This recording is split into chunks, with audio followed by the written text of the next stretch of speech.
nachdem wir in den vergangenen Jahren Osteuropa bis Lettland bereist haben und letztes Jahr Skandinavien bis zum Nordkap, wollen wir dieses Jahr mit unserem Dacia Jogger in den Süden, in das noch exotische Land Albanien. Wenn ihr möchtet, verfolgt uns doch gerne auf unseren Abenteuern. Boah, da war noch ein richtiges Loch drin. Ja.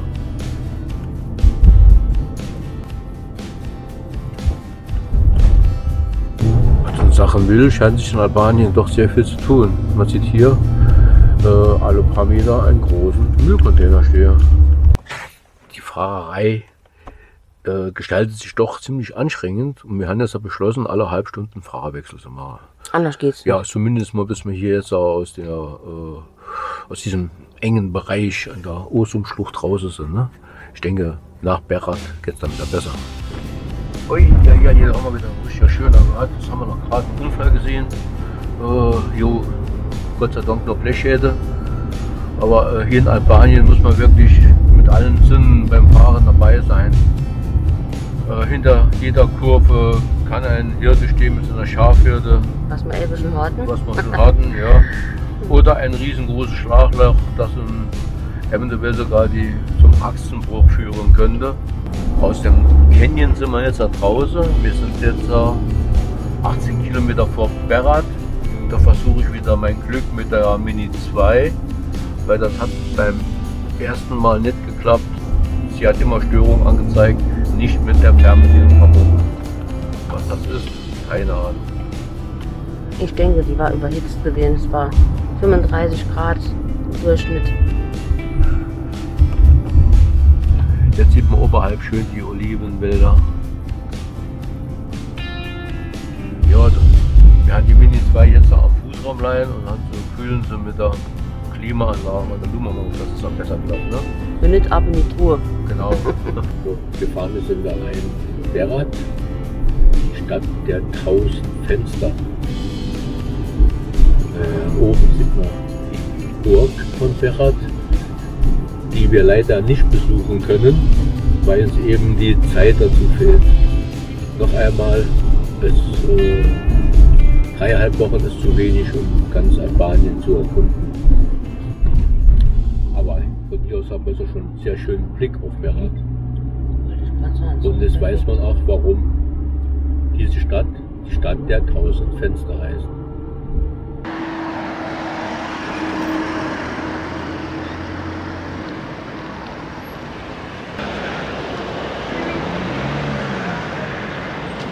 Rainer macht jetzt gleich noch ein paar Drohnenaufnahmen von dieser Brücke aus. What's up is down, what's left is right. Chasing stars and holding you. I can't see the end, but we'll see it through.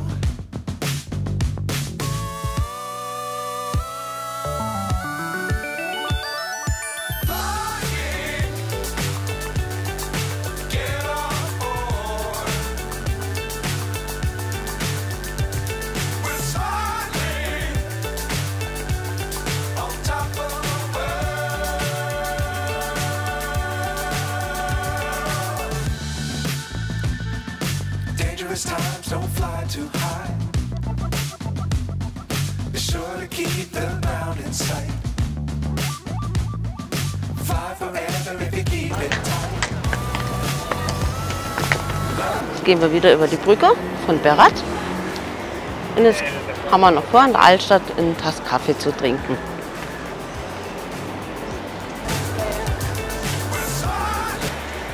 Wie herrlich klar das Wasser ist. Ich könnte gerade schon wieder rinspringen.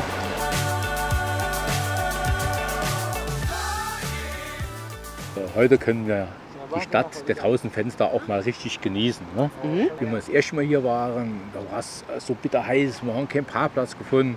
Aber es ist schon eine traumhaft schöne Stadt jetzt. Und im Hintergrund sieht man schön die Kulisse von Berat. Und jetzt gehen wir noch ein bisschen in die Altstadt bummeln, Schatz, gell? Und ein Käffchen trinken. Und dass ich Käffchen trinke, ja. Der Mund ist schon ganz drucke. Ich habe mir die Mini 2 noch ein bisschen fliegen gelassen. Die machten dem Urlaub ein bisschen Probleme. Aber ich denke, ich habe in 2 Szenen hinkriege, die sind ganz brauchbar. Hast Aufnahmen genug? Ja.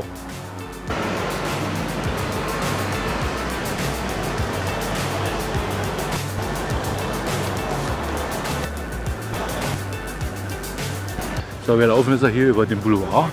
Hier reiht sich praktisch ein Restaurant nach dem anderen. Aber jo, ich denke, wir gehen jetzt gleich wieder zurück und dann erkunden wir noch die Altstadt ein bisschen. Ich drehe die Kamera mal um.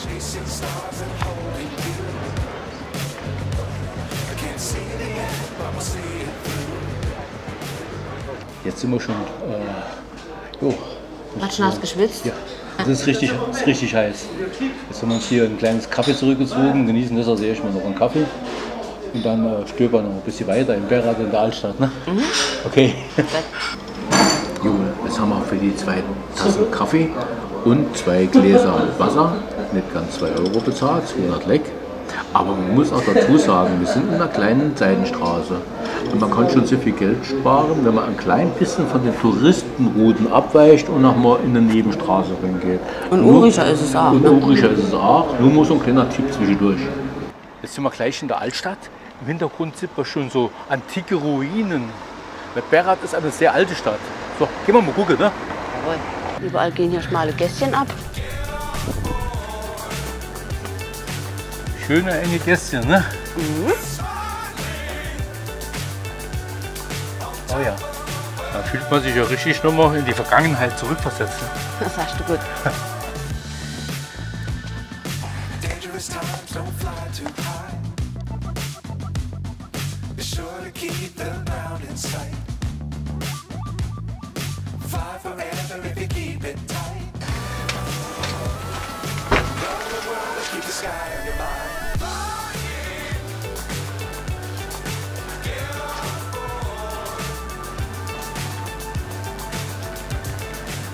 Schon Wahnsinn, wie hier die Stromkabel hängen. Ne? Mhm.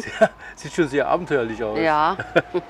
Oh, aber von hier aus hat man noch einen sehr schönen Blick, Schatz. Muss man weiter, ein paar Meter weiter runter kommen. Schwenken wir mal um, ne? Wow, ja. Hier ist die Gorica-Brücke. Rainer macht schöne Fotos. Und dann geht's weiter ans Auto. Was mir auch sehr positiv aufgefallen ist, alle 20 Meter hängt hier eine albanische Fahne. Für die Albaner scheint mangelnde Vaterlandsliebe kein Thema zu sein. Schön, finde ich toll. Vorne steht eine Joggi. Und wir sind ja gleich im Auto. Ach du, guck wie das Rad hängt. Hey, Wahnsinn. Solche Gefährte sieht man mal öfters hier. Jo, jetzt wollen wir noch was Kleines essen. Jetzt sind wir von der Straße, von unserer Route abgefahren. Jo, und haben uns der Stadt ist hier verheddert. Also richtig rentiert hat sich das ist noch nicht. Das Essen war gut und billig, aber wir haben bald eine Stunde Zeit verloren dadurch. Also in Zukunft bleiben wir hier auf der Route und suchen uns rechts und links irgendwas zum Essen. Und ein Vorfahrtgewehre. Okay, und wie geht's weiter? Hier raus, oder?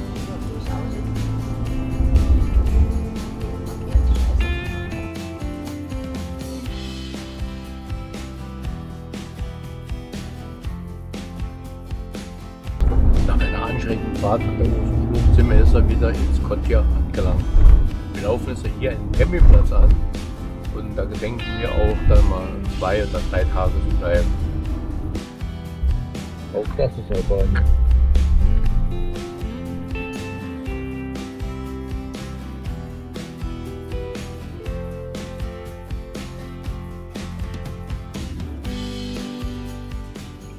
Guten Morgen. Guten Morgen.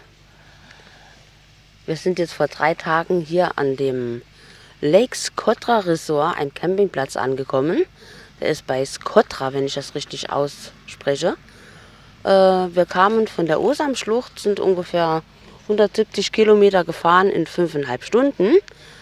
Die Fahrt war sehr abenteuerlich. Und sehr anstrengend. Ja. Wir haben jetzt hier den Campingplatz empfohlen bekommen. Eigentlich sollte man reservieren. Das haben wir nicht getan. Und wenn man nicht reserviert, dann ist ja eine riesengroße Wiese. Seht ihr im Hintergrund? Da kann man sich dann hinstellen, wo Platz ist, bezahlt mit 2 Personen und einem Camper oder ein Auto 10 € die Nacht. Jo, kann so lange stehen, wie man möchte. Die sanitären Anlagen und den See und den Restaurant, was wir euch nachher noch vorstellen, das kann man natürlich alles mitnutzen für den Preis. Also wir sind sehr begeistert von dem Campingplatz und es wurde auch wirklich Zeit, einen offiziellen Campingplatz anzulaufen, weil die Wäsche musste gewaschen werden und auf eine anständige Dusche haben wir uns auch beide gefreut und wir genießen jetzt den Luxus. Der Campingplatz ist wirklich fabelhaft, direkt hier am Skotrassee. Die Preise sind sehr günstig, einen halben Liter Bier, 2 Euro. Wir haben gestern eine Pizza gegessen, die hat 5 Euro gekostet. Ein halber Liter Wein, 4 Euro Hauswein. Das kann man durch den Tag fortführen. Die sanitären Anlagen sind sehr sauber und gepflegt. Es ist ständig jemand am Putzen. Ich denke, diesen Platz werden wir euch separat in einem Video vorstellen. Auf jeden Fall. Und was ich noch sagen wollte, der Platz ist circa so 60 Kilometer hinter der Grenze. Ja, von Montenegro. Von Montenegro, genau, richtig. Genau. Und unser Urlaub geht es ja so langsam zur Neige. Wir haben morgen sind wir 3 Wochen unterwegs. Heute haben wir den 15. September. Und morgen werden wir ja weiterreisen. Wir haben noch 1 oder 2 Spots im Auge, die wir auf dem Rückweg noch anlaufen wollen. Jo, und dann müssen wir gucken, dass wir spätestens nächste Woche am Dienstag wieder zu Hause sind. Also Müssen wir ein bisschen Gas geben, ne? ja, also ich muss sagen, 3,5 Wochen ist für Albanien, würde ich sagen, fast zu wenig. Wenn man an einem Platz bleiben will, ja. Wenn man will landen, Leute kennenlernen und die Landschaften kennenlernen, ist das zu wenig, eindeutig zu wenig. Das Land ist nicht sehr groß, aber die Straßen und Wege, wie gesagt, man kommt für 200 Kilometer, ist man stellenweise 5 Stunden unterwegs. Aus dem Grund, also, ne? Also begeistert sind wir auch von den Menschen hier.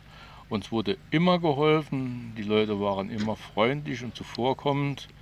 Also wir sind doch sehr begeistert und wir haben uns nirgendwo unsicher gefühlt. Nee. Im Gegenteil, darf ich dazu sagen, sicherer wie in Old Germany. Wir gehen hier sogar fort und haben unsere Poletti draußen stehen und haben an sich gar keine Angst, dass irgendwas wegkommen wird. Und jetzt gehen wir an den See und lassen uns gut gehen. Genießen noch den letzten Tag, ne? Ja, weil morgen fängt dann die Heimreise an. Genau. Ein separates Video von der Campingplatzvorstellung kommt es auf jeden Fall noch.